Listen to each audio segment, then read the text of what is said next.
Olá pessoal, nesse vídeo vou fazer uma análise completa do Itaú e mais projeções de dividendos futuros. Banco Itaú, o maior banco do Brasil, né? E um dos maiores do mundo, então banco espetacular realmente. Porém antes pessoal, sempre se lembrando de se inscrever no canal, fala sobre a minha jornada de investimentos e faça aportes mensais do Dinheiro Real. Então bora pro vídeo pessoal, pausa a vinheta.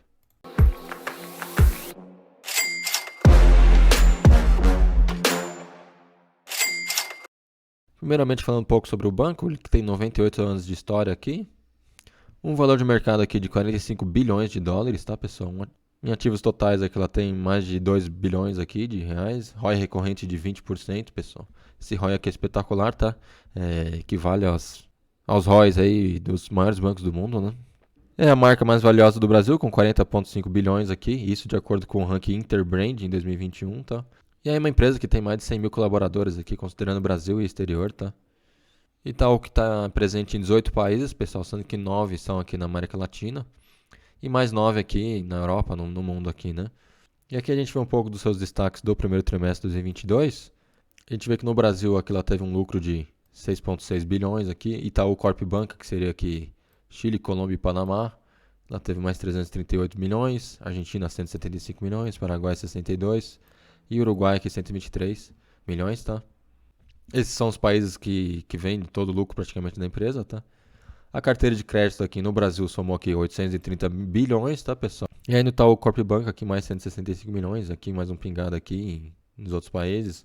ROI também da empresa aqui no Brasil 21%, Argentina 42%, Uruguai 25%, e aí que Itaú Corp Bank 10% somente. A rentabilidade do Itaú aqui no Corp Bank é um pouco menor. E o índice de eficiência no Brasil aqui chegou a quase 40%. Isso aqui, quanto menor, melhor, tá, pessoal? Que aí é uma comparação entre receitas divididas por despesas. Então, quanto menos despesas comparado à sua receita, melhor, né? Então, quanto melhor esse índice aí, melhor, tá? E é um índice ok, acho que dá para melhorar bastante aí no Itaú, tá? A gente vê outros bancos aí que tem um índice de eficiência um pouco menor. E nos outros países aqui a gente vê que o índice de eficiência não é muito bom, né? Mais de 50% não é um índice ok. Porém, o principal resultado da empresa vem aqui do Brasil, né? Então, 39% aqui é um valor bacana, mas dá para melhorar. Então, com uma carteira de mais de 1 trilhão, pessoal, a gente tem que dar uma olhada no índice de inadimplência, né, da empresa. E aí a gente vê seu índice de inadimplência aqui de 15 a 90 dias, tem um total aqui de 2,1%, considerando a sua carteira global, né? E no Brasil, pessoal físico, a gente vê um crescimento aqui um pouco aqui elevado nos últimos 12 meses, tá? De dezembro de 2020 para março de 2022, aumentou aqui 0,7%, então tem que ficar de olho. Porém, 15 a 90 dias não é tão grave, né? O que mais pega aqui seriam mais de 90 dias, né, de inadimplência. E aí a gente vê um total aqui de 2,6%, comparado à sua carteira de crédito global, né? E aí a gente vê aqui no Brasil que pessoas físicas chegou aqui a 4,1%. Tive aqui um aumento também de 0,5% nos últimos meses aqui, tá? E micros, pequenas, médias empresas a gente vê estável, também aqui grandes empresas estável, tá? Então o grande problema é mais pessoa física mesmo, né? Pro Itaú. Então a gente tem que ver aí como vai ser nos próximos trimestres aí, porque isso vai afetar o payout da empresa ou não, né? Porque ela precisa fazer mais provisões, né? De acordo com a inadimplência que vai surgindo, tá? Então, inadimplência menor, mais lucro, pessoal, menos provisão de crédito que ela precisa fazer. E aí, consequentemente, a empresa consegue distribuir mais lucro, né, para os acionistas. Então, é uma notícia bem importante, tá? Já que a carteira de crédito é o principal fonte de receita, lucro da empresa, né? Então, é algo para a gente ficar de olho, tá? Nos próximos trimestres, porque aí a gente vai ter uma noção de quanto vai ser o payout da empresa, né? Que já que os últimos anos aí, desde a pandemia, ela pagou somente 25%, né? De payout, porém, isso deve subir, né? Nesse ano aqui, acredito eu já que já deva subir um pouco mais. Aqui a gente vê um pouco do portfólio de produtos e serviços da empresa. Ela atua aqui com conta corrente, cartões, investimentos, consórcio, veículos, seguro, capitalização, imobiliário, previdência. Isso tirando a sua carteira de crédito, né? E aí a gente vê aqui um pouco do Itaú BBA, que seria aqui o banco de investimentos do Itaú, né? A gente vê aqui o Ultra, que seria clientes com faturamento de mais de 4 milhões, aqui Large de 500 milhões até 4 bilhões, médias empresas aqui de 30 milhões até 500 milhões e micro pequenas empresas até 30 milhões. Então a empresa faz investimentos, empréstimos para todos esses tipos aqui de empresas. E a gente vê aqui também o Itaú Agências, né, que seria aqui para clientes com faturamento de menos de 4 mil reais, Uniclass aqui de 4 mil até 15 mil, Personalité aqui de 15 mil até 250 mil em investimentos. E o Private Bank aqui, que seriam clientes aqui com mais de 5 milhões de investimentos. E aqui também a gente vê um pouco mais sobre as suas marcas e parcerias, ela que está entrando pesado aí também nos digitais, né? A gente vê aqui o Banco It, que é o seu principal banco digital, o Yup também, o programa de pontos, Rede, que seria aqui tipo uma Cielo, né, da vida, né? Que trabalha com maquininhas de cartão, adquirência. Ion também aqui, que é uma plataforma de investimentos. Credicar, Fiat, Edenred, Instituto Ayrton Senna, Collect Car, Smiles, Carrefour, Azul, Porto Seguro, que ela tem uma participação bem alta, né, no Porto Seguro. Magalu também, que ela tem uma boa participação, Samsung, Latam. Então a empresa trabalha aí com uma clientela gigantesca, né? Tem várias empresas aí no seu portfólio, né, que ela tem uma boa participação. Aqui um pouco mais sobre o atendimento do banco, pessoal. Ela trabalha aqui em ambiente físico e remoto, né? O físico aqui ela tem quase 4 mil agências aqui, né? Diminuiu um pouquinho, né? Isso é normal. Mais de 44 mil caixas eletrônicos, distribuídos aqui por todo o território brasileiro e América Latina. No remoto ela tem aqui 315 agentes digitais, atende aqui via WhatsApp, e-mail, telefone, chat, Click to Human, Backline, Mobile Banking. A gente vê que é um aumento aqui de 103% na abertura de relacionamentos e 2,5 vezes nas contratações digitais, na comparação com o ano anterior. Então a empresa está crescendo demais aí também no digital, né?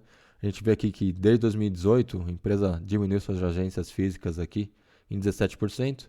E aí no digital a gente vê que nos últimos 2 anos um aumento aqui bem significativo de 68% para 90% nas interações digitais.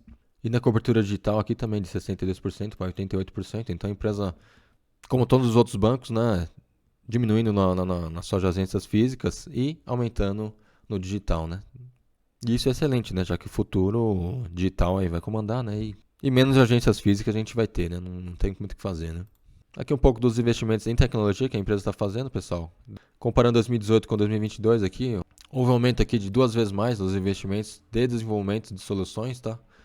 E menos de 42% aqui, pessoal, em custo de infraestrutura, né? O que é excelente também, já que a empresa está diminuindo aí as suas agências físicas, né? O objetivo da empresa aqui é reduzir sequencialmente os custos core do banco nos próximos 3 anos. Existem mais de 1.250 iniciativas planejadas aqui, né? Revisão, simplificação, otimização de processos, automação de atividades, uso de dados analíticos e mais de 980 aqui iniciativas em implantação, tá? Então a empresa indo aí cada vez mais para o tecnológico, né? E diminuindo aí no físico.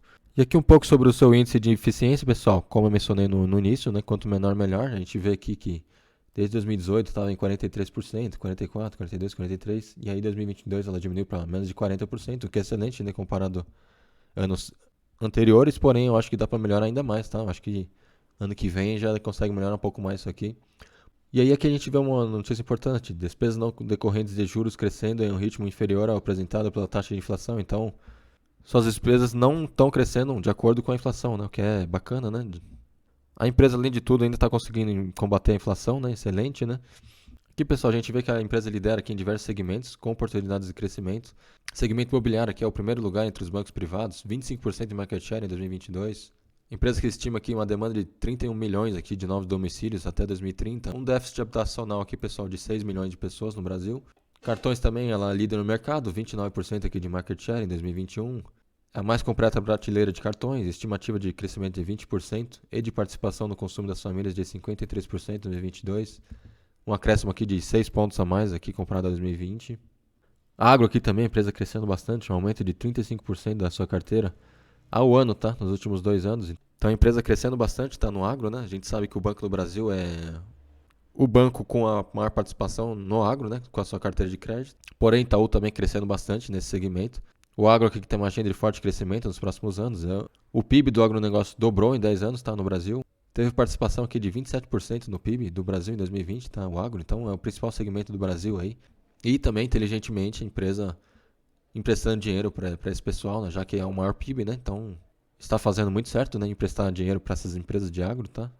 Em veículos aqui também a empresa tem o terceiro lugar em originação, 16% de market share em 2022. Empréstimos consignados também a empresa aqui tem 12% de market share da carteira em 2022. E também aqui pequenas e médias empresas, ela é vice-líder de mercado no Brasil e tem um ecossistema completo de produtos e serviços para esse tipo de empresa. Aqui também, como eu mencionei, pessoal, a Rede, que é tipo uma Cielo aí, né? Trabalha com maquininha de cartão, adquirência. Ela está em 23% no market share em 2021. É o segundo maior player do mercado, né? E tem uma estimativa aqui de 3,2 trilhões aqui de TPV no Brasil em 2022. versus 2,6 trilhões em 2021, então um aumento significativo aqui também. Aqui também a gente vê que a empresa é a maior gestora privada de recursos da América Latina. Em seguros aqui também a gente vê potencial de crescimento. Ela tem um portfólio completo aqui com produtos próprios e terceiros, mais de 20 produtos e serviços comercializados em nossa plataforma aberta, com mais de 15 empresas parceiras, e inclui aqui Porto Seguro, né, que é a maior seguradora do Brasil, né, que o Banco Itaú tem uma participação bem relevante. E aqui também a Receita PIB do Brasil, que é uma informação relevante para seguros, tá? A gente vê que desde 2011 aqui fica na faixa de 3 a 4, né, de PIB, né? E aí compara com o Chile, que está 3,9 de PIB, Coreia do Sul aqui que tem 11,5%, e Estados Unidos aqui que tem 12,5% de receita versus PIB. E sabemos, né, que lá praticamente todo mundo tem seguro, né? Então é um ramo aqui que ainda tem muito crescimento aqui no Brasil, tá? Já é um país mais subdesenvolvido, né? E aqui a gente vê um pouco do ROI da empresa, pessoal, que nos últimos 10 anos aqui fica aqui na faixa de 19 a 20%, tá? Em 2020 aqui caiu para 14%, porém com a pandemia é normal, né? E aí já está retomando de novamente, né, nesses últimos anos. ROI, para quem não sabe, é o índice de rentabilidade da empresa, né? Então é através desse indicador que ela consegue saber o seu nível de rentabilidade, tá? E aí aqui a gente vê que, em se tratando dos 10 maiores bancos aqui, Santander, Itaú, Banco do Brasil e Bradesco, estão entre os maiores, tá? Tanto aqui em ativos totais quanto o ROI, né? Então, esses 4 bancos aqui do Brasil são espetaculares, realmente, né? É um banco maior que o outro, né? Com certeza. E estão entre os maiores do mundo, né? E aqui o guidance do Itaú em 2022, pessoal, ela que espera aqui crescer sua carteira de crédito total no Brasil aqui, tá? Que seria o segmento principal, entre 11,5% a 15% aqui praticamente. Então a empresa já tem 1 trilhão aqui de carteira de crédito, deve aumentar ainda mais, tá? Para esse ano, deve chegar em 1 trilhão e 200 talvez, tá? Também pretende aumentar sua margem financeira com clientes aqui entre 22% a 25%. Margem financeira com mercados entre 0,3 bi a 2,3 bi. Custo do crédito aqui entre 23 bi. Receita de prestação de serviços e resultados seguros, pessoal, ele prevê um aumento aqui de 4% a 7%. Despesas não decorrentes de juros entre 3% a 7%. Então a empresa prevê bons crescimentos para esse ano, tá, pessoal? Muito provavelmente, pessoal, a empresa deve ter seu lucro aí, o maior da história, tá? Nesse ano. Então a empresa crescendo demais, né, pessoal? É com certeza é uma das 3 melhores empresas do Brasil. Brincando, tá? Com certeza. E aqui um pouco dos seus indicadores, pessoal. Ela que pagou somente 3% aqui nos últimos 12 meses. Tem um valor de cotação aqui de R$ 20. E a gente vê que nos últimos 20 anos ela saiu aqui de R$ 1 praticamente. Para chegar aqui nos R$ 25, agora está no patamar aqui de 20, né? Então a empresa aí de 20 anos para cá multiplicou pelo menos em 20 vezes, né, seu valor de cotação, um absurdo, né? E depois falam que bancos não crescem, né? Quem são empresas aí já bem consolidadas, que tem pouco crescimento. A gente vê nos últimos 20 anos, 20 vezes aí de aumento no seu valor de cotação. Então, é um absurdo mesmo em valorização. Pagando dividendo também é uma boa empresa para pagar dividendo. PL dela não é dos mais baratos, né? PL aqui de 7, porém ainda está na média. Acredito que a empresa não está cara, tá? PVP aqui de 1,3, ainda está ok. Margem líquida aqui de 13%, ROI aqui de 18%, né? A gente vê que nos últimos anos permaneceu entre 18% a 20%. E empresa que cresce suas receitas e lucros aqui entre 2% a 5%, tá? Nos últimos 5 anos. Então é um banco já bem consolidado, né? Não tem tanto crescimento, né? Em lucros e receitas. Falando um pouco sobre o payout da empresa, pessoal. Nos últimos 10 anos ela pagou aqui uma média de 45% a 50%. A gente vê que teve alguns anos aqui eles pagaram aqui 50%, 75%, 90%, 70%. E aí, por conta da pandemia, despencou, né? Chegou aqui em 25%. Esse ano também que está em 25%. E acredito que esse ano já deve melhorar, já deve pagar ainda por volta dos 50%, 60%. É uma estimativa que o mercado está passando. Então, resta aguardar, né? Para a gente ver aí, de fato, o quanto vai ser o payout da empresa. E aí isso afeta o dividend yield da empresa, tá? A gente vê que nos últimos 20 anos aqui, a empresa teve um ano aqui que pagou 18%. Depois pagou na média aqui de 3%, 9%, né? Um bom tempo aqui pagando 4%, 5%, 6%, 6%, aí depois voltou para 3% aqui, 6%, quase 9%. E aí em 2020 deu aquela caída, né? Então, empresa que paga aí seus 5%, 6% todo ano, tá? E alguns anos aí ela paga um pouquinho mais, entre 9% e 10%, né? E comparando suas receitas e lucros aqui nos últimos 10 anos, a gente vê que a receita aqui subindo demais, né? Escadinha, todo ano cresce um pouquinho. Lucro também, a gente vê que tá lucrando um pouco mais, né? O lucro cresce ano a ano, aí tá. Só 2020 aqui, né, que caiu um pouquinho, né, por conta da pandemia, porém já tá retomando, já tá subindo demais seu lucro, né? Como eu mencionei, deve chegar aí no seu lucro recorde, tá? Em 2022, empresa absurda, realmente, crescendo demais. E falando um pouco sobre a métrica lucro líquido versus cotação, pessoal, a gente vê que a depender do seu lucro, a empresa deveria valer aqui R$ 33 mais ou menos, o valor dessa cotação. Porém, está valendo aqui na faixa de 20, né? Então, a tendência é esse valor aqui aumentar, tá? No futuro, né? Já que cotação segue lucros, né? Seguem resultados.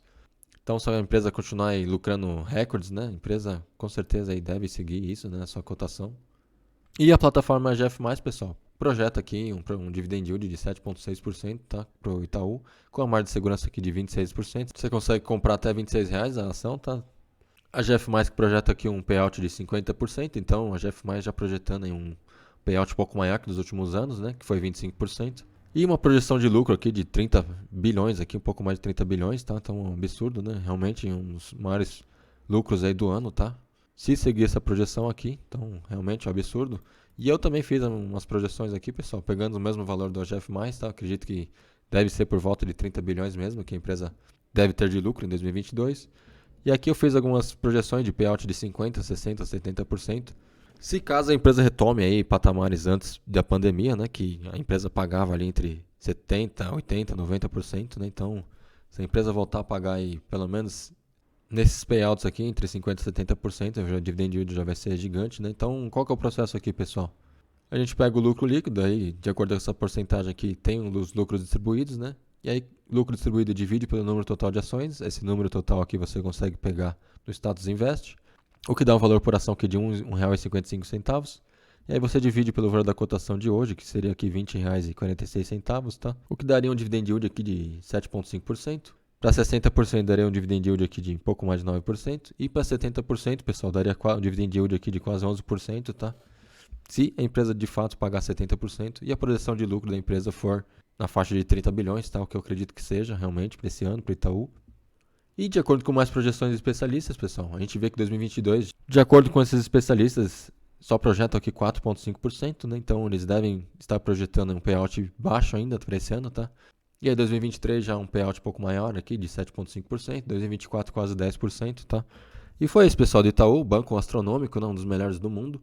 Banco que tem lucros, receitas aí crescendo nos últimos 10, 20 anos, né? É banco que cresce, só cresce, né? E por isso que é tão espetacular, né? Investir nesse setor, né? As empresas são absurdos, né? De lucros e receitas, todo ano cresce, né?